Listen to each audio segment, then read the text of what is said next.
ഇന്ന് എൻ്റെ മുമ്പിൽ അൺപ്രഡിക്റ്റബിൾ ആയിട്ടുള്ള ഒരു വണ്ടർഫുൾ ബ്യൂട്ടിഫുൾ സ്റ്റാർ ഉണ്ട്. വൺ ഓഫ് മൈ ഫേവറേറ്റ്, എൻ്റെ സുഹൃത്തും എൻ്റെ സഹോദര തുല്യനുമായ സബ, ശരത് സബ.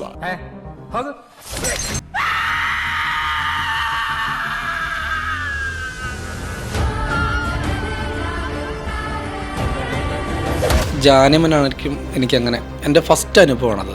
ഒരുപാട് ആൾക്കാർ വിളിക്കുന്നു, മെസ്സേജ് ചെയ്യുന്നു, മറ്റു പരിപാടികൾ പറയുന്നു, അപ്രിസിയേഷൻ. അപ്പം അതിൻ്റെ ഒരു ഫസ്റ്റ് അനുഭവമാണ്.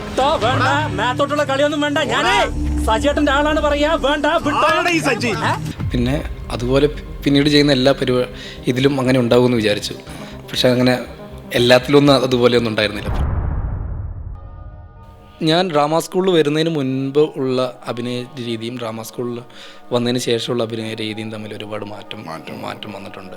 നാടകത്തിനോടുള്ളൊരു ഇഷ്ടം കൊണ്ടാണ് ഞാൻ ഡ്രാമ സ്കൂളിലോട്ട് ചെല്ലുന്നത്, അഡ്മിഷൻ എന്തൊക്കെ എടുക്കുന്നത്. പക്ഷെ അവിടെ പോകുന്ന സമയത്താണ് അവിടെ എന്തൊക്കെയാണ് പഠിപ്പിക്കുന്നത്, എങ്ങനെയൊക്കെയാണ് അവിടെ പഠന രീതികൾ, എന്തൊക്കെയാണ് ഇത് പഠിച്ചു കഴിഞ്ഞാൽ ഉണ്ടാവുന്ന ഗുണങ്ങൾ, എന്തൊക്കെയാണ് ഓപ്പർച്യൂണിറ്റികളെന്ന് ഞാൻ ഡ്രാമ സ്കൂളിൽ ചെന്നതിന് ശേഷമാണ് അറിയുന്നത്. ഞാൻ ആദ്യമായിട്ട് പപ്സ് കഴിക്കുന്നത് എനിക്ക് ഓർക്കുന്നുണ്ട്.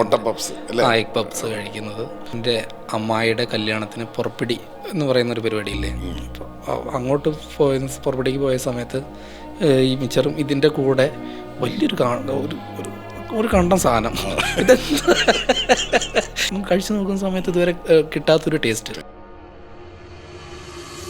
താങ്കൾ അറിഞ്ഞുകൊണ്ട് മറ്റേ അഭിനയിച്ചാണെങ്കിലും സ്കൂട്ടർ കൊണ്ട് മറ്റേ അർജുൻ അശ്വാനെ ഇടിച്ച സീൻ ഞാൻ കൊണ്ടൂടെ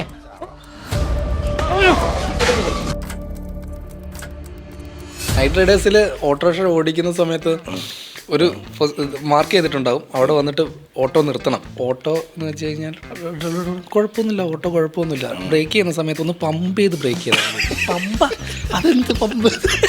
അപ്പോൾ ഞാൻ ആദ്യം വരുന്ന സമയത്ത് കുതിരപ്പുറത്ത് വരുന്ന പോലെ ഓട്ടോ നിർത്താക്കുക. പഴയ സിനിമകൾ കാണുന്ന ഒരാളാണോ? പഴയ സിനിമകളിലെ ഏറ്റവും ഫേവറേറ്റ് മൂവി അതാണ് പറക്കും തളിക. അതിപ്പോൾ ഈ റീസെൻ്റ്ലി ഞാൻ കുറച്ചുകൂടെ പഴയത്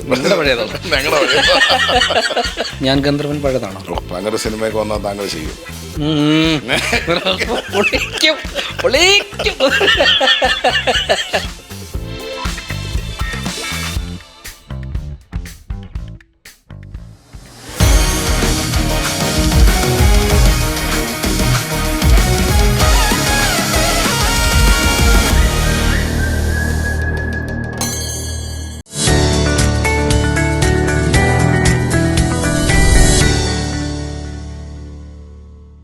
നമസ്കാരം.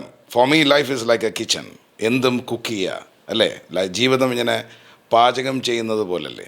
Something is sweet, something is spicy, something is sour and something is unpredictable. അതുപോലെ തന്നെയാണ് നമ്മുടെ ജീവിതവും. ഈ ജീവിത കഥകളിൽ എന്നോടൊപ്പം ഇന്ന് ചേരുന്നത് എൻ്റെ സുഹൃത്തും എൻ്റെ സഹോദര തുല്യനുമായ one of my favourite Sabha, Sharat Sabha. Let's welcome him to dine with Nalan, where I cook stories with emotions. Malayalam തന്നെയല്ലേ പരിപാടി? അല്ലെങ്കിൽ അത് കൊള്ളാം, എനിക്ക് ഇഷ്ടപ്പെട്ടു. പരിപാടി മലയാളത്തിലാണ്, പക്ഷേ കുറച്ച് ഇൻ്റർനാഷണൽ ക്ലയൻറ്റുകൾക്കും കൂടെ മനസ്സിലാവുന്ന രീതിയിൽ കുറച്ച് സബ് ടൈറ്റിലൊക്കെ ഇട്ട് വേണം. അതെ, എൻ്റെ സഭയെ കുറച്ചും കൂടെ ഒന്ന് ഫേമസ് ആക്കേണ്ട ആവശ്യമൊന്നും ഇല്ലല്ലോ. ഇപ്പം തന്നെ വേൾഡ് മൊത്തം അറിഞ്ഞൊരു കഥാപാത്രമായി മാറിയിരിക്കുകയല്ലേ. ഇവിടെ സിനിമകളെ പറ്റിയല്ല കൂടുതലും നമ്മൾ സംസാരിക്കാൻ പോകുന്നത്, നമ്മളെ ലൈഫ് സ്റ്റോറീസ്, നമ്മളെ കുട്ടിക്കാലം. കാരണം എപ്പോഴും എനിക്ക് മാതൃത്വത്തിൻ്റെ രുചിക്കൂട്ടുകളും ഓർമ്മകളും ഒക്കെയാണ് എന്നെ എപ്പോഴും വേട്ടയാടുന്നതും ഇപ്പോഴും വേട്ടയാടുന്നത്. പാലക്കാട്ടുകാരൻ സഭയ്ക്ക് കുട്ടിക്കാലമുണ്ടല്ലോ അല്ലേ? ശരിയല്ലേ? നമുക്ക് കിൻഡർ ഗാർഡൻ ഉണ്ട് അല്ലേ? നമ്മുടെ ഒരു ചൈൽഡ്ഹുഡ് സമയമുണ്ടല്ലോ. ഇപ്പോൾ അച്ഛനും അമ്മയും നമുക്ക് ഈ ടിഫിൻ ബോക്സൊക്കെ തന്നു വിട്ടിരുന്ന സമയം. ആ ടിഫിൻ ബോക്സിൽ താങ്കൾക്ക് ഫേവററ്റ് ആയിട്ടുണ്ടായിരുന്നത് എന്തൊക്കെയാണ്?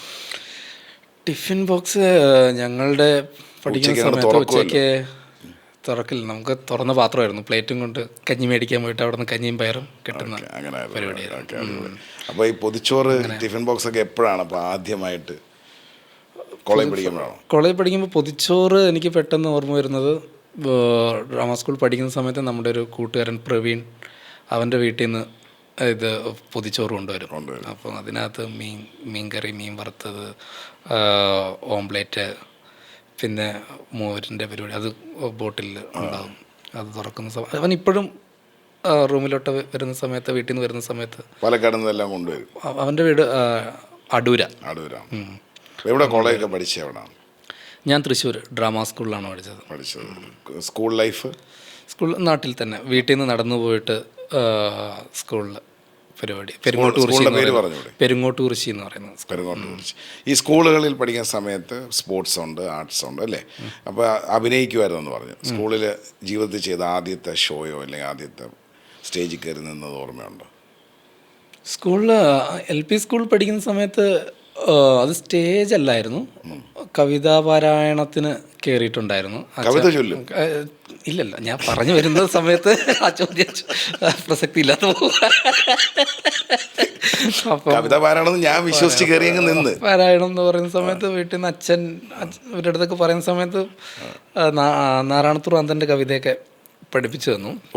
മുഴുവനായിട്ടൊന്നും ഇല്ലെങ്കിലും കുറച്ചൊക്കെ. അപ്പം സ്റ്റേജിലോട്ട് സെലക്ഷൻ നടത്തുന്നുണ്ടല്ലോ, അവിടെ പോയിട്ട് തന്നെ പാടാൻ പറ്റാതെ തിരിച്ചു വന്നു. അതാണ് എൻ്റെ ഫസ്റ്റ് അനുഭവം. പിന്നെ 6ാം ക്ലാസ്സിലാണ് നാടകത്തിന് കയറുന്നത്. അപ്പം ഈ ഏത് പ്രായത്തിലാണ് ഈ കവിത ചൊല്ലാൻ കയറിയത്? 3ാം ക്ലാസ്സിലോ 4ാം ക്ലാസ്സിലോ ആണെന്ന് തോന്നുന്നു, എനിക്ക് കൃത്യമായിട്ട് ഓർമ്മയില്ല.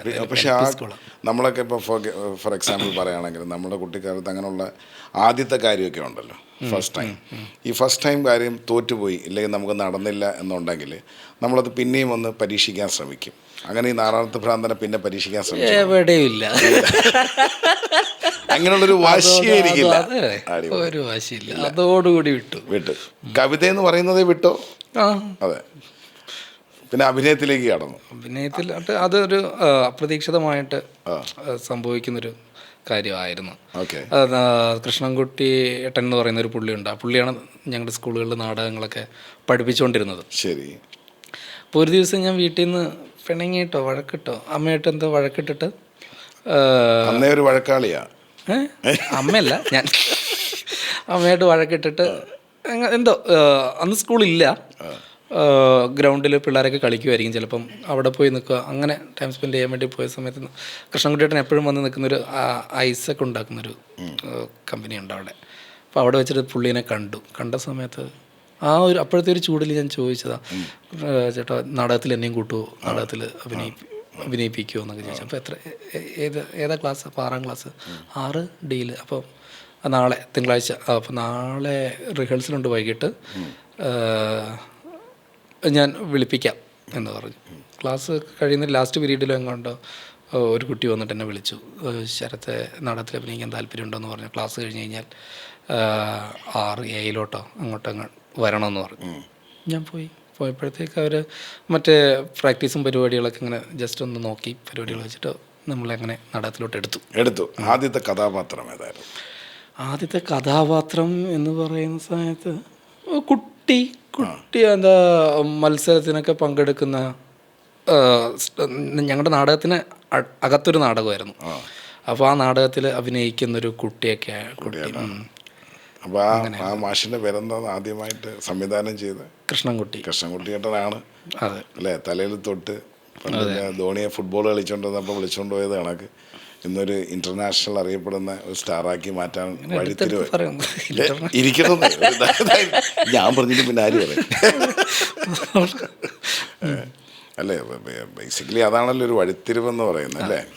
അമ്മയായിട്ട് വഴക്കുകൂടി ഇറങ്ങി ചെന്ന് ചേട്ടൻ്റെ അടുത്ത് പറഞ്ഞ് എന്നെയും കൂടെ നാടകത്തിൽ അഭിനയിപ്പിക്കും ഉള്ള ഒരു സ്റ്റോറി ബോർഡിനുള്ള ചാൻസൊക്കെ ഉണ്ട്. അമ്മയെ വഴക്കിടുന്ന സമയത്ത് അമ്മയുടെ പരിപാടി നിന്നെ കൊണ്ട് എന്തിനു കൊള്ളാം, മറ്റേ മാതിരി ടോക്കൽ ആയിരിക്കുമല്ലോ. അപ്പോൾ അതിൻ്റെ ചൂടിൽ ഞാൻ പോയി ഇങ്ങനെ ഞാൻ എന്തെങ്കിലും ആണെന്ന് കാണിച്ചിട്ട് ഒരു നാടകം പിന്നെ അതിനുശേഷം കണ്ടിന്യൂസ് ആയിട്ട് അഭിനയമൊക്കെ ഉണ്ടായിരുന്നു. ഞാൻ പിന്നെ ആ ഫസ്റ്റ് നാടകത്തിൽ തന്നെ അങ്ങോട്ട് നാടകത്തിലോട്ട് ഇന്നായി. നാടകം എന്നുള്ള പരിപാടി ഹരമായി. നാടകത്തിന് പ്രൈസ് കിട്ടുന്നു, ബെസ്റ്റ് ആക്ടർ കിട്ടുന്നു. അത് ഏത് സമയത്താണത്? 6ാം ക്ലാസ്സിൽ തന്നെ ട്രോഫികൾ എന്ന് പറഞ്ഞ ഇന്ദ്രൻ മച്ചാടിൻ്റെ സ്ക്രിപ്റ്റ്, ട്രോഫികൾ എന്ന് പറഞ്ഞ നാടകം. സബ് ജില്ലയിൽ പോകുന്നു, സബ് ജില്ലയിൽ നിന്നും ഫസ്റ്റ് കിട്ടുന്നു, ബെസ്റ്റ് ആക്ടർ കിട്ടുന്നു. ജില്ലയിൽ പോകുന്നു, ഒന്നും കിട്ടുന്നില്ല. എന്നാലും അടുത്ത വർഷം ജില്ലയിൽ പോയിട്ട് പ്രൈസ് മേടിക്കണം എന്നുള്ള വാശിയായി. അങ്ങനെ രണ്ടാമത്തെ എന്താ ചിത്രശലഭങ്ങളുടെ തീവണ്ടിയോ അങ്ങനെ ഒരു പ്ലേ. അങ്ങനെ എല്ലാ വർഷവും ചെയ്യുന്നു. പക്ഷെ ചിലത് സബ് ജില്ല വരെ എത്തും, ചിലത് സബ് ജില്ലയിലേ എത്തില്ല. അങ്ങനെ. ക്യാരക്ടർ ഏതായിരുന്നു പിടിച്ചത്? കുട്ടി എന്ന് പറഞ്ഞല്ലോ, 6ാം ക്ലാസ്സിലൊരു കുട്ടി സിനിമയ്ക്ക്, സോറി, നാടകത്തിനകത്തൊരു കുട്ടിയായിട്ട് അഭിനയിച്ചെന്നല്ല. അപ്പം എൻ്റെ ചോദ്യം, ഈ അവാർഡ് കിട്ടിയ നാടകത്തിനകത്ത് ബേസിക്കലി എന്തായിരുന്നു ക്യാരക്ടർ? ഒരു എന്താ ഒരു അവാർഡൊക്കെ തരണമെങ്കിൽ ഒരു ക്യാരക്ടർ ആയിരിക്കും. അയ്യോ, പക്ഷേ അതെനിക്ക് കൃത്യമായിട്ട് അങ്ങനെ ഓർമ്മയില്ല സത്യത്തിൽ. എൻ്റെ ഫോട്ടോസൊക്കെ എടുത്ത് വെച്ചിട്ടുണ്ടോ കുട്ടിക്കാലത്ത് നടന്നതിൻ്റെ ഒക്കെ ഒരു കളക്ഷനായിട്ടൊക്കെ? പലരും അങ്ങനെയൊക്കെ ചെയ്യാറുണ്ട്. അതുകൊണ്ട് എൻ്റെ കയ്യിൽ കളക്ഷനൊന്നും ഇല്ല. ചില സമയത്ത് ഗ്രൂപ്പിൽ, ഞങ്ങളുടെ പഠിച്ചുകൊണ്ടിരുന്ന പിള്ളേരുടെ ഗ്രൂപ്പിൽ ആരെങ്കിലൊക്കെ എന്തെങ്കിലും പഴയ, ആ സമയത്ത് നമ്മുടെ കയ്യിൽ മറ്റേ പ്രിൻ്റ് എടുത്തിട്ടൊരു ഫോട്ടോ കിട്ടുമല്ലോ, ഇതൊക്കെ ഉണ്ട്. അതൊക്കെ ഉണ്ടായിരുന്നു ആ സമയത്ത്, പക്ഷെ അതൊന്നും ഇപ്പില്ല, അതെല്ലാം കാണുന്നില്ല. കാരണം ഈ ഒരു ജേണി നടക്കുന്ന സമയത്ത് നമുക്ക് ഓരോ ഘട്ടത്തിലും നമുക്ക് ഓരോ ആഹാരത്തിനോടും ഒരു പ്രണയമുണ്ടാവും. ഒരു കാലഘട്ടത്തിൽ നമുക്ക് പൊറോട്ടയും ബീഫും ആവാം, വലിയ മുട്ട റോസ്റ്റ് ആവാം, ചില കടകളിലെ മുട്ടക്കറി ആവാം, അല്ലേ? മുട്ട റോസ്റ്റൊക്കെ അന്ന് ഭയങ്കര ഫേമസ് ആയി. എവിടെ ചെന്നാലും ഈ പൊറോട്ടയും മുട്ടയാണല്ലോ. അങ്ങനെ ഈ യാത്രകൾ നടക്കുന്നു, നാടകങ്ങൾ നടക്കുന്നു, ഇവിടെ എല്ലാം വിശപ്പിനൊരു വലിയ ഭാഗമുണ്ടല്ലോ. കാരണം അപ്പോൾ ഈ വിശപ്പിന് ഫില്ല് ചെയ്യാനായിട്ട് ഏറ്റവും കൂടുതൽ ആഗ്രഹിച്ച് ബിരിയാണി ആവാം, അല്ലേ? നമ്മളൊരു ലൈഫ് ഘട്ടങ്ങളുണ്ടല്ലോ. ഇപ്പോൾ ചില സമയങ്ങളിൽ ഇപ്പോൾ സ്റ്റാർബക്സ് ഒക്കെ ഇറങ്ങിയ സമയത്ത്, ഞാൻ പഠിക്കുന്ന സമയത്ത് എൻ്റെ വലിയൊരു ആഗ്രഹമായിരുന്നു അവിടെ പോയി ഒരു കോഫി കുടിക്കണം, എന്തോ ഈ സംഭവം എന്ന് അറിയണം. കാരണം ഞാൻ പൈസയൊക്കെ ശേഖരിച്ച് വെച്ച് പോയി കുടിച്ച കഥ എനിക്കുണ്ട്. അപ്പോൾ അതേപോലെ ഫുഡാണ് നമ്മളെ ബേസിക്കലി ലീഡ് ചെയ്യുന്നത്. എന്തെന്ന് പറഞ്ഞാലും കുട്ടിക്കാലം, പിന്നെ അതാണ് ടീനേജ്, ഏത് സമയത്താണെങ്കിലും നമുക്ക് ഏതെങ്കിലും ഒരു റെസ്റ്റോറൻറ്റ് അല്ലെങ്കിൽ ഏതെങ്കിലും ഹോട്ടൽ, ഏതെങ്കിലും ഒരു ഹോട്ടലിലെ ചേട്ടൻ, അവിടെ ചെന്ന് കഴിഞ്ഞാൽ നമുക്ക് ശകലം ഗ്രേവി കൂടുതൽ കിട്ടും. അങ്ങനെയൊക്കെ ഒരു ട്രാവൽ നമുക്കുണ്ട്, ഇമോഷണൽ ട്രാവലുണ്ട്. അങ്ങനെ പാലക്കാട് ബാക്കി വെച്ചിരിക്കുന്നോ ഇല്ലെങ്കിൽ ഓർമ്മയിലുള്ള ജേണി എന്തായിരിക്കും? അല്ല, നമ്മളങ്ങനെ ഇപ്പം പുതിയൊരു ഫുഡിനെ ഇൻട്രൊഡ്യൂസ് ചെയ്തിട്ട് ഓക്കെ നമ്മൾ അത് കഴിക്കാൻ പറ്റുന്നില്ല, അങ്ങനത്തെ ഒരു പരിപാടി ഉണ്ടായിരുന്നില്ല. നമ്മൾ ആ ഫുഡിൻ്റെ ഫ്രണ്ടിലെത്തുന്ന സമയത്താണ് ഇങ്ങനൊരു ഫുഡ് ഉണ്ടായിരുന്നു എന്നറിയാം. ഞാൻ ആദ്യമായിട്ട് പപ്സ് കഴിക്കുന്നത് എനിക്ക് ഓർക്കുന്നുണ്ട്. മുട്ട പപ്സ്, എഗ് പപ്സ് കഴിക്കുന്നത് എൻ്റെ അമ്മായിയുടെ കല്യാണത്തിന് പുറപ്പിടി എന്ന് പറയുന്നൊരു പരിപാടിയില്ലേ, അത് ചെറുക്കൻ്റെ വീട്ടിലോട്ട് പെണ്ണിൻ്റെ വീട്ടുകാർ കെട്ട് കഴിഞ്ഞിട്ട് ഒരു പോക്ക് പോയിട്ട് അവിടെ പോകുന്ന സമയത്ത് ചായയും പലഹാരവും കിട്ടും. അപ്പം ഞങ്ങളുടെ നാട്ടിലൊക്കെ ആ സമയത്ത് കൊടുത്തിട്ടുണ്ടായിരുന്നത് മിക്സ്ചർ, ചിപ്സ്, ബിസ്ക്കറ്റ്, അലുവ കഷ്ണം, ആലുവയുടെ ഒരു പീസ് ഉണ്ടാവും, പിന്നെ അത് ഒരു പഴം ഉണ്ടാവും, ചായ ഉണ്ടാവും. ഇതായിരുന്നു ഞാൻ അവിടെ സമയത്ത് പുറപ്പെടി പരിപാടിക്ക്.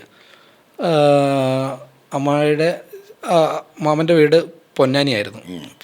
അങ്ങോട്ട് പുറപ്പെടിക്ക് പോയ സമയത്ത് ഈ മിച്ചറും ഇതിൻ്റെ കൂടെ വലിയൊരു ഒരു കണ്ടം സാധനം, ഇതെന്താ ഈ പരിപാടി, ആദ്യമായിട്ട് മുട്ട പപ്സ് ആണെന്ന് ഞാൻ അറിയുന്നില്ലല്ലോ, ഇതെന്താ ഈ കണ്ടം സാധനം. കഴിച്ചു നോക്കുന്ന സമയത്ത് ഇതുവരെ കിട്ടാത്തൊരു ടേസ്റ്റ്, കഴിക്കാത്തൊരു ടേസ്റ്റ്, അത് ഭയങ്കരമായിട്ട് ഇഷ്ടപ്പെട്ടു.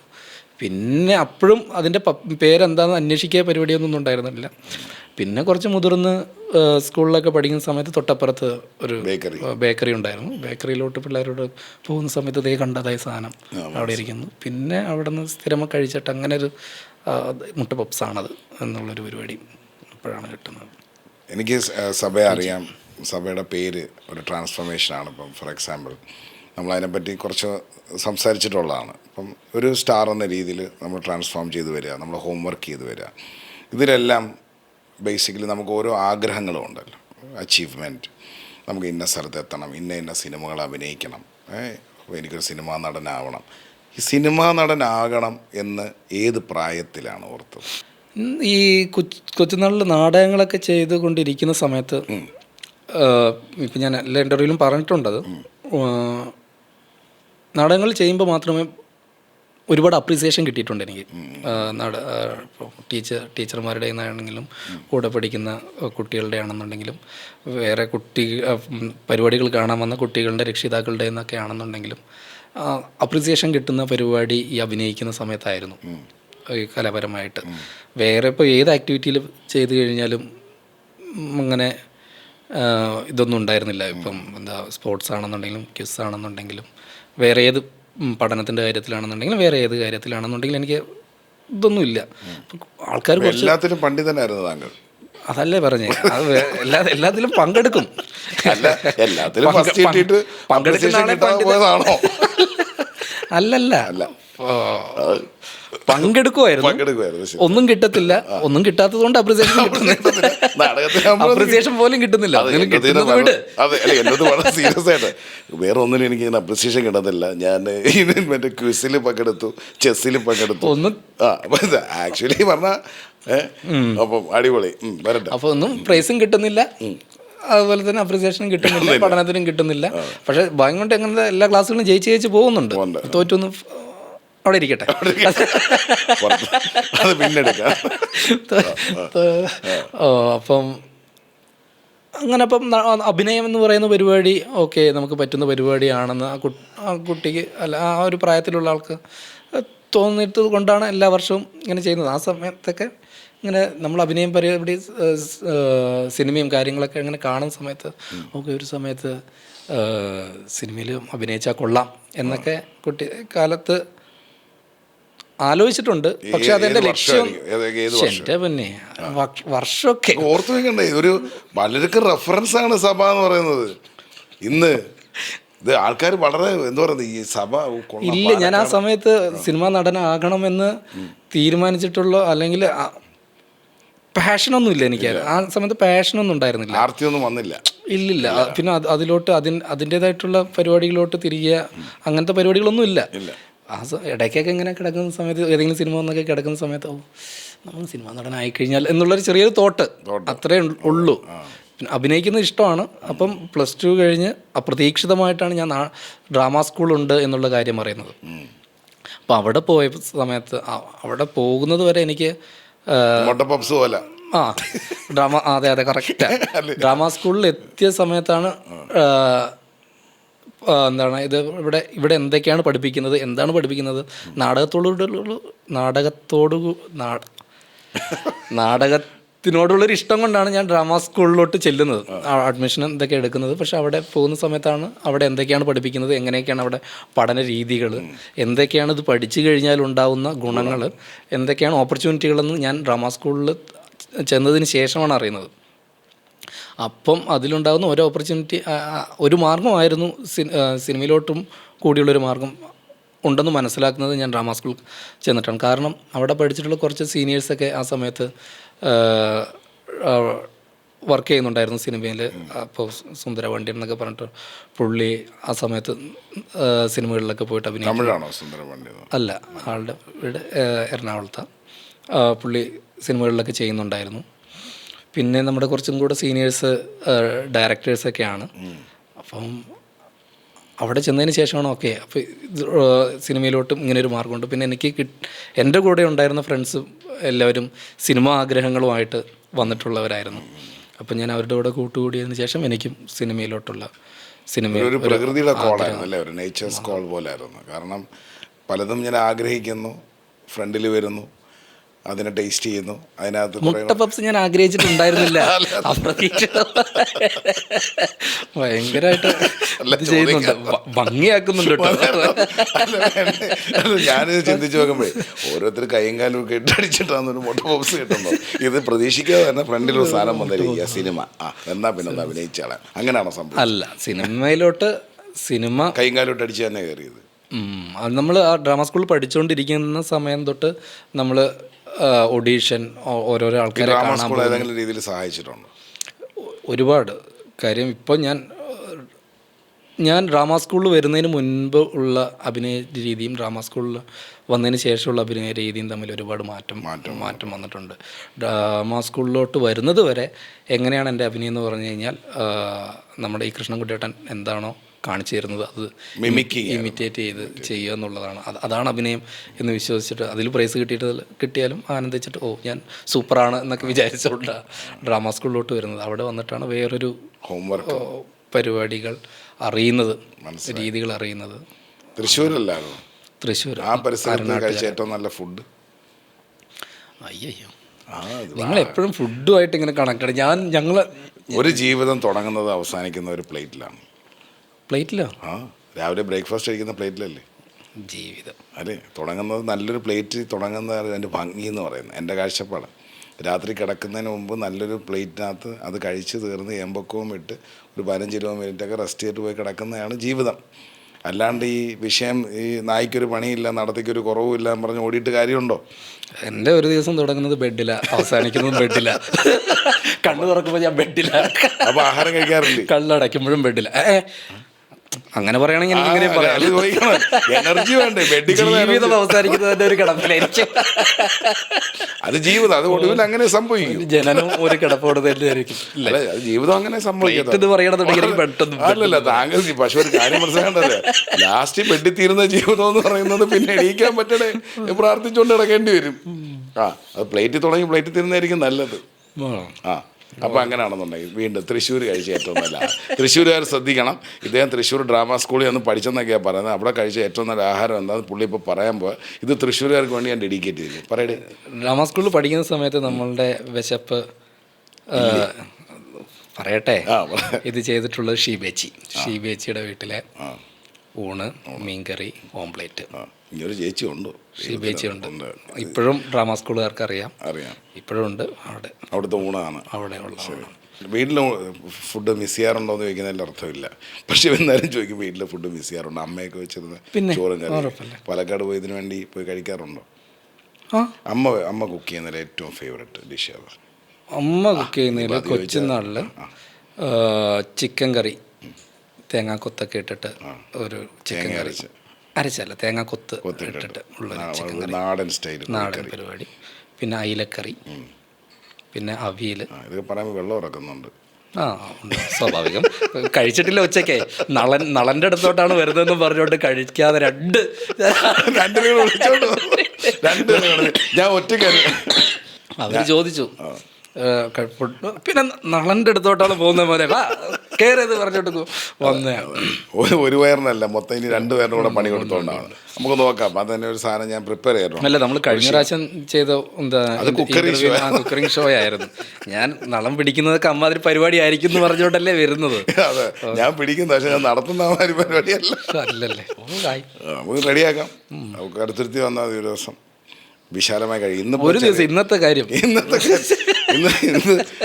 ഇന്നൊരു സ്നാക്കാണ് ചെയ്തിരിക്കുന്നത്, ഒരു ചെറിയ സ്നാക്ക്. അതും ഒരു ടീയും ലൈഫിൽ കഴിച്ച one of the good experience ആയിരിക്കും എന്ന് വിശ്വസിക്കാം. നോക്കാം. ഒരു വൈവിധ്യമായി തരുന്നതിലൊക്കെ നല്ല ടേസ്റ്റ് ഉണ്ടായിരുന്നു. Thank you. അത് മാത്രമല്ല, താങ്കളുടെ ഓരോ ക്യാരക്ടേഴ്സും താങ്കൾ ഫോക്കസ് ചെയ്ത് പോകുന്നത് അങ്ങനെ എല്ലാത്തിനും ഒരു ഡിഫറൻസ് ഫീൽ ചെയ്യാറുണ്ട്. ഇപ്പം ചില പോലീസ് വേഷങ്ങളൊക്കെ കണ്ട ആ ക്യാരക്ടറിനകത്ത് താങ്കൾ പറഞ്ഞതൊക്കെ എനിക്ക് വലിയ ഡിഫറൻസ് തോന്നാറില്ല. ചിലപ്പോൾ പേര് മാറുന്നതേ ഉള്ളൂ. പക്ഷേ താങ്കൾ ഓരോ ക്യാരക്ടർ കാണുമ്പോഴും എനിക്ക് ഇപ്പം ഫോർ എക്സാമ്പിൾ മീൻകറിയിൽ തന്നെ പല ഷെയ്ഡുള്ളതാണ്. കാരണം തേങ്ങ അരച്ച മീൻകറി, വറുത്തരച്ച മീൻകറി, പുളിയും മുളകും മീൻകറി, മുരിങ്ങയ്ക്കയും മാങ്ങയിട്ട മീൻകറി. അതേപോലെയാണ് സഭയുടെ ഓരോ റോളുകളും. ഇതിനു വേണ്ടി വർക്ക്ഷോപ്പോ ഹോംവർക്കോ റെഫറൻസോ ഒക്കെ ചെയ്യാറുണ്ടോ? ഞാൻ ക്യാരക്ടർ ഇത് ചെയ്യുന്ന സമയത്ത് ഡ്രാമ സ്കൂളിൽ പഠിച്ചതുകൊണ്ടും അപ്പോൾ ഒരു ക്യാരക്ടറിനെ എങ്ങനെ അപ്രോച്ച് ചെയ്യണം എന്നുള്ള പല രീതികൾ അവിടെ നിന്ന് പഠിപ്പിച്ചിട്ടുണ്ട്. അതിലത്തെ എനിക്ക് കംഫർട്ടബിൾ ആയിട്ടുള്ളൊരു രീതിയിലൂടെയാണ് അത് ഇങ്ങനെ പോകുന്നത്. കുറേ പരിപാടികൾ തന്നിട്ടുണ്ടെങ്കിൽ ഇപ്പം അവിടെ പോകുന്ന സമയത്ത് ഒരുപാട് ഡയറക്ടേഴ്സിൻ്റെ കൂടെ വർക്ക് ചെയ്യും. ഒരുപാട് ഡയറക്ടേഴ്സ് പല പല രീതികളിലൂടെയാണ് നമ്മളിൽ നിന്ന് എക്സ്ട്രാക്ട് ചെയ്യുന്നത്. ഒരു ക്യാരക്ടറിനെ നമ്മൾ ഉണ്ടാക്കിയെടുക്കാൻ പോകുന്ന പ്രോസസ്സ് പല മെത്തേഡുകളിലൂടെ ആയിരിക്കും അവർ നമ്മളെ ചെയ്യിപ്പിക്കുന്നുണ്ടാവും. ഇപ്പം സിനിമയിൽ വന്ന സമയത്ത് നമ്മളൊരു പെർഫോമൻസ് ഒരു ക്യാമറയ്ക്ക് മുന്നിൽ പെർഫോം ചെയ്യുവാണല്ലോ. നാടകത്തിലാണെന്നുണ്ടെങ്കിൽ ഒരു സീൻ ചെയ്യുന്നതിന് മുൻപ് ക്യാരക്ടർ പ്രിപ്പറേഷന് വേണ്ടിയിട്ട് എക്സസൈസുകളും പരിപാടികളും. ഇപ്പോൾ ഒരു സ്ക്രിപ്റ്റ് റീഡിങ് ആണെന്നുണ്ടെങ്കിൽ സ്ക്രിപ്റ്റ് റീഡ് കഴിഞ്ഞിട്ട് ഒരു ഇംപ്രൂവൈസേഷൻ പരിപാടികളാണെന്നുണ്ടെങ്കിലും അപ്പോഴൊക്കെ സ്ക്രിപ്റ്റ് കുറച്ച് സമയത്തേക്കൊന്ന് മാറ്റി വെച്ചിട്ട് നമ്മളുടെ കയ്യിലൊക്കെ ഉള്ള അല്ലെങ്കിൽ ഓരോരോ ആർട്ടിസ്റ്റുകളുടെ ഉള്ള ക്യാരക്ടേഴ്സ് ഇപ്പം ഫിക്സ് ചെയ്യുക പോലുമില്ല. ഇത്രയും 10-15 ആക്ടേഴ്സ് ഉണ്ടെന്നുണ്ടെങ്കിൽ ഏത് ക്യാരക്ടേഴ്സാണെന്ന് ഫിക്സ് ചെയ്യത്തില്ല. ഫിക്സ് ചെയ്യാതെ ഓരോരോ ഇംപ്രൂവൈസേഷൻസും ഓരോരോ എക്സസൈസുകളിലൂടെയൊക്കെ നമ്മളെ കടത്തിവിട്ടിട്ട് ലാസ്റ്റ് ആയിരിക്കും ചിലപ്പം ക്യാരക്ടർ ഏതാണെന്ന് ഫിക്സ് ചെയ്യുക. എന്നിട്ട് ആ ക്യാരക്ടർ ഫിക്സ് ചെയ്തതിന് ശേഷം ആ ക്യാരക്ടറിനെ ബിൽഡ് ചെയ്യാൻ വേണ്ടിയിട്ട് പല മാർഗങ്ങളിലൂടെയൊക്കെ തന്നെ ആയിരിക്കും അവർ നമ്മളെ ഇത് കൊണ്ടുപോകുന്നുണ്ടാവുക. അപ്പോൾ നമ്മൾ കുറേ പരിപാടി നമുക്കിങ്ങനെ കിട്ടുന്നുണ്ട്. ഡ്രാമ സ്കൂൾ കഴിഞ്ഞ് കുറേ ഇപ്പുറത്തോട്ട് വരുന്ന സമയത്ത് കിട്ടിയതിൽ പലതൊക്കെ ചോർന്നു പോയിട്ടുണ്ട്. എനിക്ക് കംഫർട്ടബിൾ എന്ന് തോന്നുന്ന പരിപാടികൾ ഏതൊക്കെയോ എൻ്റെ ഉള്ളിൽ കിടക്കുന്നുണ്ട്. അത് മാത്രം വെച്ചുകൊണ്ടാണ് ഞാനിപ്പം ഓരോ ക്യാരക്ടറിനെ അപ്രോച്ച് ചെയ്യുന്നത്. മനസ്സിലായി. അപ്പം അതിൽ എൻ്റെ മെയിനായിട്ടുള്ള ഒരു പരിപാടി എന്ന് പറഞ്ഞു കഴിഞ്ഞാൽ ഈ ക്യാരക്ടറിൻ്റെ ബാക്ക് സ്റ്റോറി എന്താണെന്ന് കൃത്യമായിട്ടുള്ളൊരു ഒരു പഠനം നടത്തുക. അതിന് കൂടുതൽ സഹായിക്കുന്നത് ഡയറക്ടറുമായിട്ടുള്ള കമ്മ്യൂണിക്കേഷനാണ്. ഷൂട്ടൊക്കെ തുടങ്ങുന്നതിന് മുൻപ് ഡയറക്ടറുമായിട്ട് എന്താണ് ഈ ക്യാരക്ടറിൻ്റെ ബാക്ക്, ഇയാൾ എങ്ങനെയായിരിക്കും, ഇങ്ങനെയായിരിക്കും, ഈ സാഹചര്യത്തിൽ എങ്ങനെയാണ് പെരുമാറുക, ഇയാൾക്ക് ഇങ്ങനെ ഒരു സാഹചര്യം ഉണ്ടായിട്ടുണ്ടാവുമോ, അങ്ങനെ പല സംസാരങ്ങളിലൂടെ ഒരു ചെറിയൊരു ഐഡിയ കിട്ടും. പിന്നെ നമ്മുടെ വോയിസ് മോഡുലേഷൻ മിക്സ് ചെയ്യും? ഇല്ല. അതൊക്കെ അത് പിന്നീടുള്ള പ്രോസസ്സാണ്. ആ ക്യാരക്ടറിൻ്റെ സ്വഭാവവും മറ്റു പരിപാടികളും മനസ്സിലാക്കി കഴിഞ്ഞിട്ട് പോകുന്ന സമയത്ത് പിന്നെ സൗണ്ടും മറ്റു പരിപാടികളൊക്കെ വരുന്നത് അവിടെ പ്രസൻറ്റ് ചെയ്തതിന് ശേഷം പിന്നെ ഡബിന് വരുന്ന സമയത്ത് ചിലപ്പം അവിടെ മോഡുലേഷനും പരിപാടികളൊക്കെ അവരുടെ ഇത് വന്നു. എനിക്കിപ്പോൾ ഈ സൗണ്ട് ഇപ്പോൾ ഇങ്ങനെ ആയിരിക്കണം എന്നുള്ള രീതിയിൽ ഞാൻ ഇതുവരെ ഒരു ക്യാരക്ടറിനോട് അപ്രോച്ച് ചെയ്തിട്ടില്ല. മനസ്സിലായി. കുക്കിംഗ് ഇഷ്ടമാണ്? കുക്കിംഗ് ഇഷ്ടപ്പെട്ട് ഇതുള്ളൂ, നിവൃത്തിയുള്ളൂ. കാരണം ഇപ്പോൾ ഈ പറയുന്നതിനകത്തല്ല ഒരു ഷെഫിൻ്റെ കാഴ്ചപ്പാടിൽ ഇൻഗ്രീഡിയൻസ് ഉണ്ടാക്കി വെക്കുക, മിസ്സംപ്ലേസ് ചെയ്യാന്ന് പറയുക, എല്ലാം അരിഞ്ഞ് പറക്കി വെക്കുക. എന്നിട്ട് ഇപ്പോൾ ഒരു കറി നമ്മൾ പ്രിപ്പയർ ചെയ്യുന്നതിന് മുമ്പ് നമ്മളും ചിന്തിക്കും.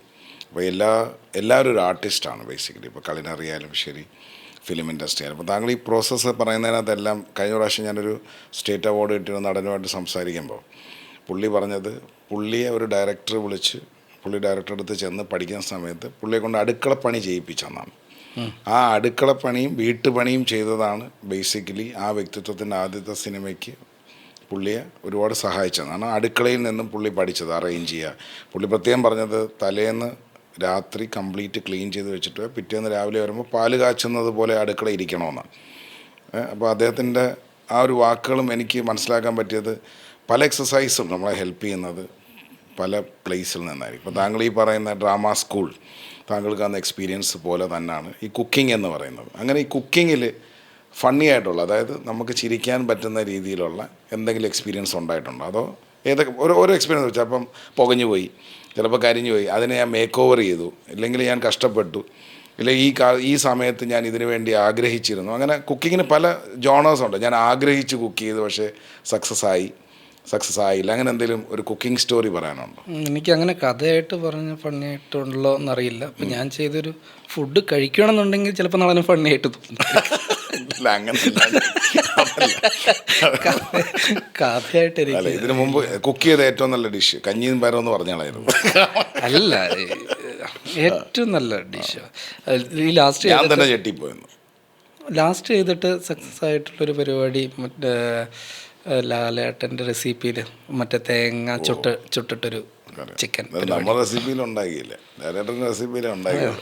ഇത്രയും റെസിപ്പി നമ്മൾ വെച്ചിട്ടുണ്ട്. അപ്പോൾ നമുക്ക് ഒരു ടീ കുടിച്ചോണ്ട് വീണ്ടും കണ്ടിന്യൂ. അടിപൊളി. Dine with Nalan.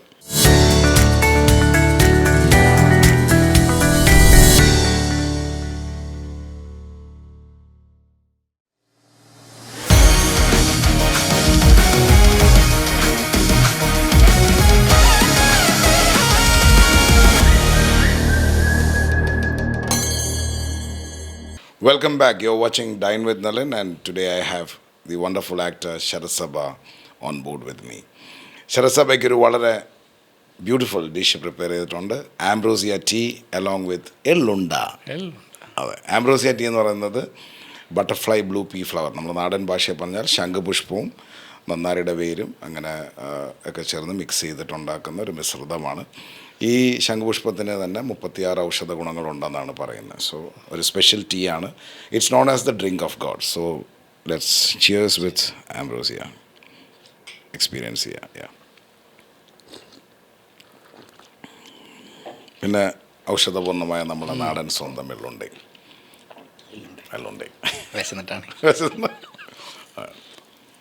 പതുക്കെ ചവച്ചു. ഒരു സൗണ്ട് ഉണ്ടല്ലോ അങ്ങനെ. ടീ ഒന്ന് സെറ്റ് ചെയ്താൽ നന്നായിരിക്കും. ഇത് കോമ്പിനേഷനാണ്. കോമ്പിനേഷനാണ്. നളൻ്റെ. അതെ.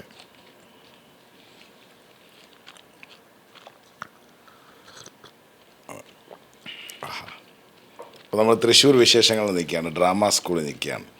കുക്കിംഗ് മാജിക് ആണ് നമ്മൾ കേൾക്കാൻ പോകുന്നത് സമയുടെ. ഡ്രാമ സ്കൂളിലെ ഒരു സമയം കഴിഞ്ഞ സമയത്ത് റൂമിൽ സ്വന്തമായിട്ട് കുക്കിംഗ് പരിപാടി തുടങ്ങി. സ്വന്തം എന്ന് പറയുന്ന സമയത്ത് ഞാനും ഫ്രണ്ട്സും ഇപ്പോൾ കുക്കറൊക്കെ മേടിച്ച് പരിപാടികളൊക്കെ മേടിച്ച് കൂടുതലും നമ്മൾ ഉണ്ടാക്കുന്നത് കഞ്ഞി. ഞാൻ പറഞ്ഞു കഞ്ഞിയും വേറെ കടല മറ്റേ പരിപാടി, ഓംപ്ലേറ്റ്, അങ്ങനത്തെ പരിപാടികൾ. അപ്പം ഒരു സമയത്ത് ഇതേപോലെ ഉണ്ടാക്കിയിട്ട് ഞെട്ടിപ്പോയിട്ടുള്ളൊരു പരിപാടി എന്ന് വെച്ച് കഴിഞ്ഞാൽ, ഒരു സമയത്ത് കറി വയ്ക്കാനൊന്നുമില്ല. ഈ പയറ്, കടല, മറ്റു പരിപാടികളൊക്കെ തീർന്നു. അപ്പം ഇഞ്ചി, വെളുത്തുള്ളി, പിന്നെ മസാലപ്പൊടികൾ. മെസ്സിൻ്റെ കഷ്ടപ്പാടുകളാണോ അതോ പൈസ തീർന്നതാണോ, സാധനം തീർന്നതാണോ? പിന്നെ ഭയങ്കര പൈസ ഉണ്ടായിരിക്കുന്ന സമയത്ത് ഇതെല്ലാം കാലിയായിട്ട് കിടക്കുമല്ലോ. അല്ല, പെട്ടെന്ന് മെസ്സിലൊന്നും കാണുന്നില്ല. ഞാൻ മെസ്സല്ല, സ്വന്തം വീട്ടിൽ, നമ്മുടെ റൂമിനകത്ത് ഇങ്ങനെ പരിപാടികളൊന്നും അവസാനം ദാരിദ്ര്യത്തിന്റെ ദിവസങ്ങൾ. അവിടെ അവസാനം ഇതൊന്നുമില്ല, ശമ്പളം മേടിക്കുന്ന കോളേജൊന്നുമല്ലല്ലോ. ചിലപ്പോൾ മാസം ഫസ്റ്റും ചിലപ്പോൾ അങ്ങനെയൊക്കെ ആയിരിക്കും. അപ്പം ഒരു ദിവസം എന്താണ് വീട്ടിൽ നിന്ന് അച്ഛൻ തക്കാളി ചോറൊക്കെ ഉണ്ടാക്കി തരുന്നൊരു ഇതുണ്ടായിരുന്നു. അതിന് തക്കാളി ഇല്ല ഇവിടെ. ആകെയുള്ളത് കുറച്ച് ഇഞ്ചിയുണ്ട്, പച്ചമുളകുണ്ട്, പിന്നെ എന്തൊക്കെയോ മസാലകൾ പരിപാടികളൊക്കെ ഉണ്ട്. അപ്പോൾ അരിയുടെ കൂടെ ഈ വക സാധനങ്ങളൊക്കെ ചതച്ചിട്ടിട്ട് കുക്കറിലിട്ടൊരു അടി അടിച്ച് നൂറ്റി ഒന്ന് ഇത് ചെയ്തെടുത്ത് ഇഞ്ചിച്ചോറായി. കിടുക്കാച്ചി ടേസ്റ്റ്. അതെന്താ അതിൻ്റെ ഇൻഗ്രീഡിയൻസ് ഞാൻ ഓർക്കുന്നില്ല, ചോദിച്ചാലും പറ്റില്ല. കാര്യം അന്ന് അവിടെ ഉള്ളത് എന്തൊക്കെയായിരുന്നോ, കൈ കിട്ടിയത് എന്തൊക്കെയായിരുന്നോ അതൊക്കെ ഇട്ടിട്ട് ഒരു പരീക്ഷണം. സുഹൃത്തുക്കളും ഞെട്ടി. ആദ്യമൊക്കെ ഒരു സാധനം ഇല്ലടാ എന്നും പറഞ്ഞുകൊണ്ട് മടി പിടിച്ചിരിക്കുമായിരുന്നു. മനസ്സിലായി. പിന്നെ അറിയാലോ ഞാൻ എന്തും കുക്ക് ചെയ്യുന്നു. അപ്പോൾ ഒരു അബദ്ധത്തിൽ ചെയ്യുന്ന ഡിഷാണെങ്കിലും അത് വളരെ സക്സസ്ഫുൾ ആയിട്ട് വന്ന സുഹൃത്തുക്കളുടെ എല്ലാ അപ്രിസിയേഷനും കിട്ടി. അതേപോലെ മീൻകറി, മീനില്ലാത്ത മീൻകറിയാണ് എൻ്റെ സ്പെഷ്യൽ. കറി വെച്ചിട്ട് അതിനെ നോക്കി വിളിക്കുമോ മീനെ? അതല്ല, മീൻകറി ഉണ്ടാക്കുന്ന എല്ലാ ഇൻഗ്രീഡിയൻസും എല്ലാ അതിൻ്റെതായിട്ടുള്ള രീതിയിൽ ഇടും. മീൻ മാത്രം ഇടൂല. മീനുണ്ടാവൂല. ഉലുവയും മറ്റു പരിപാടികളും എല്ലാം ഇട്ട് സവാളയും പരിപാടികളൊക്കെ ഇട്ടിട്ട് മീൻകറിയുടെ ഒരു മണവും വരും, ടേസ്റ്റും വരും. പക്ഷെ മീനുണ്ടാവില്ല. ഇത് ഹോസ്റ്റലിലാണോ, ഹോസ്റ്റൽ ജീവിതത്തിലാണോ ഇതെല്ലാം? എറണാകുളത്ത് വന്നതിന് ശേഷം. ഇപ്പം ഈ അടുത്ത കാലത്ത് വല്ലതും കുക്കിംഗ് ഉണ്ടോ? അടുത്ത കാലത്ത് ഉണ്ടാക്കിയ ഞാൻ പറഞ്ഞില്ലായിരുന്നു, ഈ മീനില്ലാത്ത മീൻ. അല്ല, ഇന്ന് രാവിലെ ഞങ്ങൾ പുറത്തുനിന്ന് കഴിച്ചു. ഇന്നലെ രാത്രി പുട്ടും വൻപയർ കറിയും. ഇതൊരു സ്ഥിരം പണിയാക്കിയിരിക്കുക. നമ്മൾ സുഹൃത്തുക്കൾക്ക് കൂടിയിട്ട് ഒരു വീട്ടിലാണ് താമസിക്കുന്നത്. നമ്മൾ കൂടുതലവിടെ കുക്കിംഗ് തന്നെയാണ്. അപ്പോൾ അങ്ങോട്ടൊന്ന് വരണം. അവിടെ നിങ്ങളുടെ പരിപാടികളൊന്നും കിട്ടൂല. നമ്മൾ ഈ പറയുന്ന പോലെ നാടൻ പരിപാടി, മീനില്ലാത്ത മീൻകറി. എവിടാണ് നിധി ഒളിച്ചിരിക്കുന്നതെന്ന് അറിയാൻ പറ്റില്ലല്ലോ. അപ്പം അതുകൊണ്ട് നമ്മളത് പരീക്ഷിക്കാൻ വരുന്നതായിരിക്കും തീർച്ചയായിട്ടും. എന്തെങ്കിലും ഫുഡ്, ഇപ്പം നമ്മൾ പിസ്സ, അങ്ങനെ പല ഇൻ്റർനാഷണൽ ഫുഡുകളുണ്ടല്ലോ, സ്റ്റേക്ക്, ബർഗേഴ്സ്, അങ്ങനെ പല ഫുഡ്. ഏതെങ്കിലും ഫുഡ് കഴിക്കണം എന്ന് ആഗ്രഹിച്ചിട്ടുണ്ടോ? കാരണം അങ്ങനെ കണ്ടിട്ട് കാണുക എന്നുള്ളത് നമ്മൾ ഈ സിനിമകളിലും മറ്റേ ഇതിലൊക്കെ കണ്ടാലേ, ഞാൻ അങ്ങനെ ഫുഡിനോടൊരു വലിയ അങ്ങനത്തെ പരിപാടി ഇതൊരു തോന്നിയിട്ടില്ല. ഫുഡിനോട് അങ്ങനെ ഏറ്റവും ഫേവറേറ്റ് ഫുഡ് ഏതാണ്? നാടൻ ഫുഡെന്ന് പറഞ്ഞു, അതിൽ ചോറും കറിയൊക്കെ തന്നെ. മീൻകറിയും ചോറും ബിരിയാണി. ഇത് ഇങ്ങനെ മാറിക്കൊണ്ടിരിക്കും. ഇപ്പം 2-3 ദിവസം ബിരിയാണി കഴിച്ച് കഴിഞ്ഞാൽ പിന്നെ എനിക്ക് മീൻകറിയും ചോറിനോടും ആയിരിക്കും. അപ്പം ഞാൻ ഈ ദിവസങ്ങളിൽ മീൻകറിയും ചോറും കഴിച്ചിട്ട് ഈ ഇൻ്റർവ്യൂവിന് വന്നിരിക്കുന്ന സമയത്ത് എനിക്ക് ബിരിയാണി ആയിരിക്കും. നമുക്കൊരു സ്ഥിരതയില്ല. അങ്ങനെ ചേഞ്ച് എപ്പോഴും വന്നുകൊണ്ടിരിക്കും. ലാസ്റ്റ് ഈ മലപ്പുറത്തും കോഴിക്കോടൊക്കെ ആയിട്ട് പ്രൊമോഷനൊക്കെ ആയിട്ട് സ്ഥിരം ബിരിയാണിയും ചിക്കനും മറ്റേ ഇതൊക്കെ ആയി. പിന്നെ കഴിച്ച ബിരിയാണികളിലെ ഏറ്റവും ഫേവറേറ്റ് മീൻകറിയും ചോറും കഴിക്കാൻ എനിക്ക് ഭയങ്കര കൊതിയാകും. കഴിച്ച ബിരിയാണികളിലെ ഏറ്റവും ഫേവറേറ്റ് കഴിച്ച ബിരിയാണി എൻ്റെ വീട്ടിൻ്റെ തൊട്ട് ഓപ്പോസിറ്റ് പാലക്കാട്.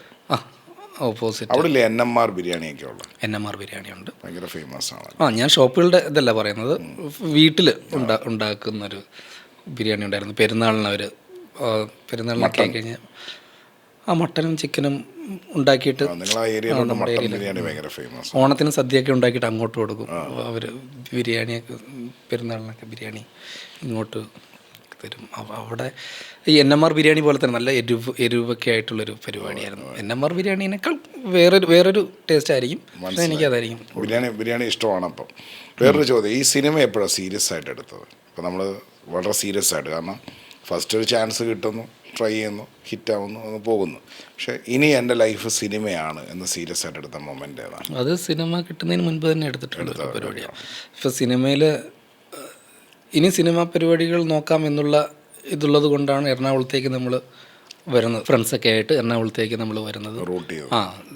ഇവിടെ വന്നിട്ട് സിനിമ അപ്രോച്ച് ചെയ്യാം എല്ലാവരും. അപ്പോൾ കുറച്ച് ഈസി ആയിരിക്കും.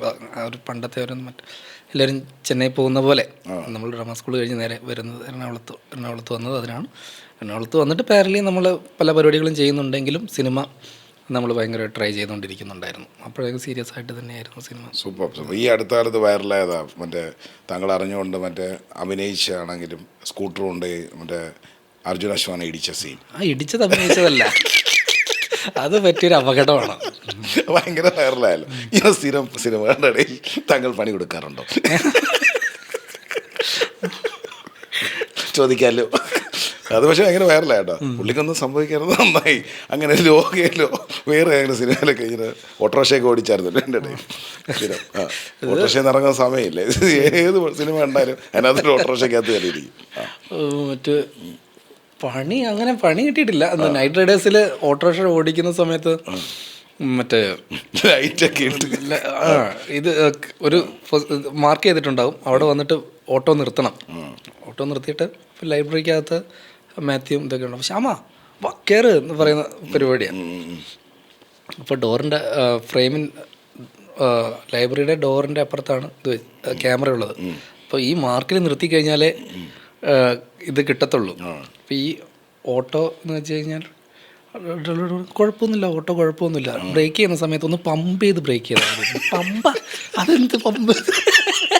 അതല്ല, ഒറ്റച്ചവിട്ടിൽ ചിലപ്പോൾ നിൽക്കൂല, 1-2-3 പ്രാവശ്യം ഇങ്ങനെ ചവിട്ടോടോ. അപ്പോൾ ഞാൻ ആദ്യം വരുന്ന സമയത്ത് കുതിരപ്പുറത്ത് വരുന്ന പോലെ ഓട്ടോ നിർത്താക്കും. ഇതാണെന്നുണ്ടെങ്കിൽ ആക്ഷൻ വിളിച്ച് വന്നു, നിൽക്കുന്നില്ല വണ്ടി. അപ്പം ഈ ഫ്രെയിമിൽ നിന്ന് മാർക്കിൽ നിന്ന് വിട്ടുപോയി. അപ്പം ശ്യാമ വാടാ വന്ന് കയറുന്നു, ശ്യാമ വാടാ ഓടിക്കാറിക്കും.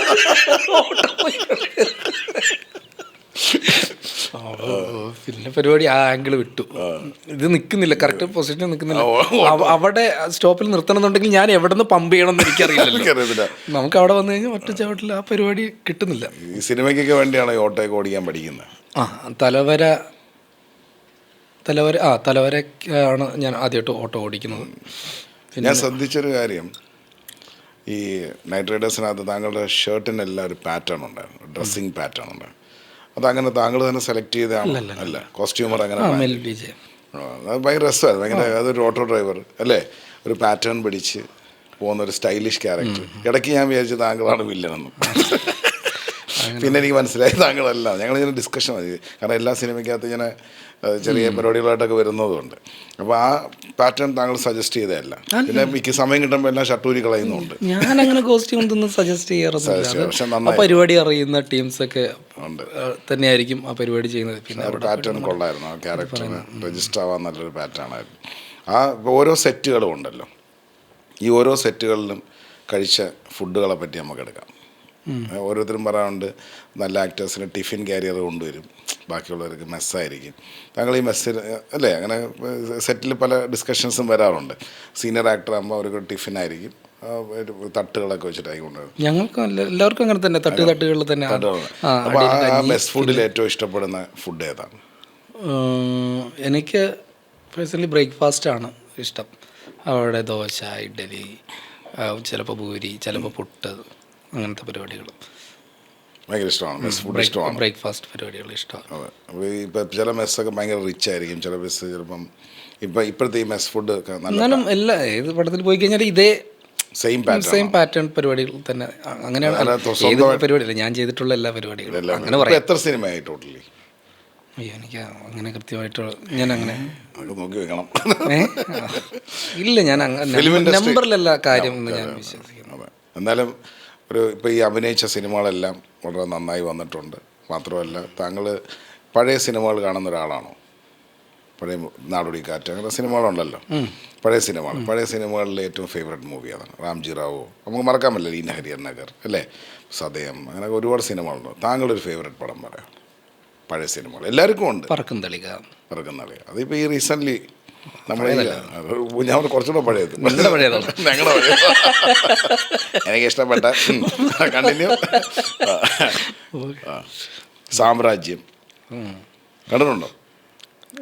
ഇല്ല, ഞാൻ ജനിച്ചിട്ടില്ല.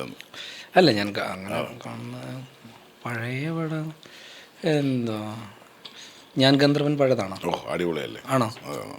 അല്ല, നിങ്ങൾക്ക് പഴയതാണോ? അതോ എനിക്ക് ആ തമാശ ഇഷ്ടപ്പെട്ടു. ഞാൻ ഗന്ധർവൻ നല്ല. അപ്പം അങ്ങനെ സിനിമയൊക്കെ വന്നാൽ താങ്കൾ ചെയ്യും?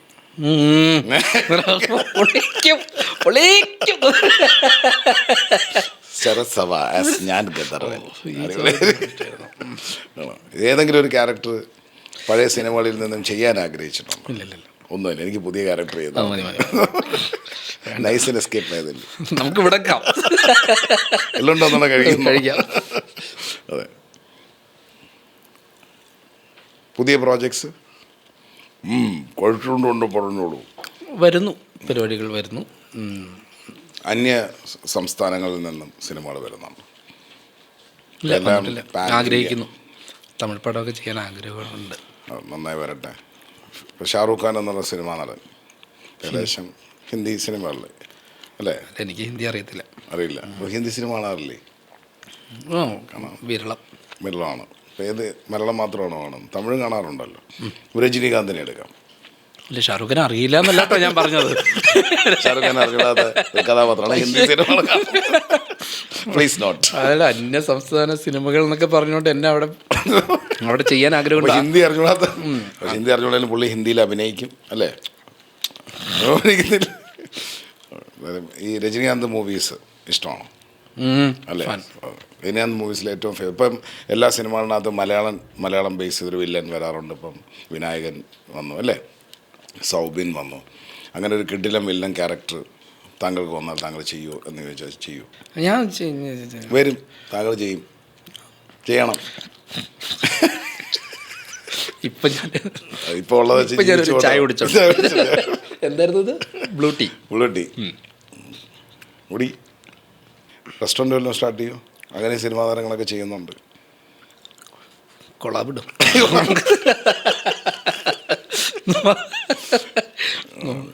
കോളേജ് കഴിഞ്ഞ് ഡ്രാമ സ്കൂൾ കഴിഞ്ഞ് ഇറങ്ങിയ കാര്യം പറഞ്ഞു, ഫിലിം ഇൻഡസ്ട്രിയിലേക്ക് വന്ന കാര്യം പറഞ്ഞു. എപ്പോഴെങ്കിലും ഈ കോളേജുകളോ സ്കൂളുകളോ നമ്മളെ തിരിച്ചു വിളിക്കുന്നുണ്ടോ? വിളിച്ചിട്ടുണ്ടോ? നമ്മളെയൊക്കെ വിളിക്കുമല്ലോ, അവൻ്റെ അലൂമിനായി മീറ്റ് എന്നൊക്കെ പറഞ്ഞു. ഡ്രാമ സ്കൂളിലോട്ട് അങ്ങനെ തിരിച്ച് വിളിക്കേണ്ട കാര്യമില്ല. നമ്മൾ എപ്പോഴും അവിടെ തന്നെ, നമുക്ക് എപ്പോൾ വേണമെങ്കിലും അവിടെ പോവാം. അവിടെ എല്ലാ മാസത്തിലും പെർഫോമൻസ് ഒക്കെ നടക്കുമല്ലോ, ഓരോ പിള്ളേരുടെ പ്രൊഡക്ഷൻസ് നടക്കും, പരിപാടികളൊക്കെ നടക്കും. അപ്പം നമുക്ക് നമ്മൾ ഫ്രീ ആവുന്ന സമയത്ത് നമ്മൾ പോകും. കുട്ടികൾക്ക് വർക്ക്ഷോപ്പ് കൊടുക്കാൻ ഞാൻ ഒരു തവണ എങ്ങോട്ടോ പോയിട്ടുള്ളൂ. എൻ്റെ ഒരു ചോദ്യം കാരണം എന്താ പറയുക, പല സ്റ്റാർസുകളും ഇന്ന് അവരൊക്കെ നല്ല നിലയിൽ എത്തിയിട്ടുണ്ട്. ഇവർക്കെല്ലാം ഒരു സ്ട്രഗ്ലിങ് സ്റ്റേജ് ഉണ്ട്. എല്ലാവരും സ്ട്രഗിൾ ചെയ്ത് ഫൈറ്റ് ചെയ്ത് ചാൻസ് ചോദിച്ചും ഒക്കെ തന്നെ വന്നത്. അപ്പോൾ അതേപോലെ തന്നെ സ്ട്രഗിൾ ചെയ്യുന്ന ഒരുപാട് ചെറുപ്പക്കാർ ഇന്ന് മാർക്കറ്റിലുണ്ട്. ഭയങ്കര ഹോപ്പും പ്രതീക്ഷകളും പല ഓഡിഷൻസിലും ഒക്കെ പോകും.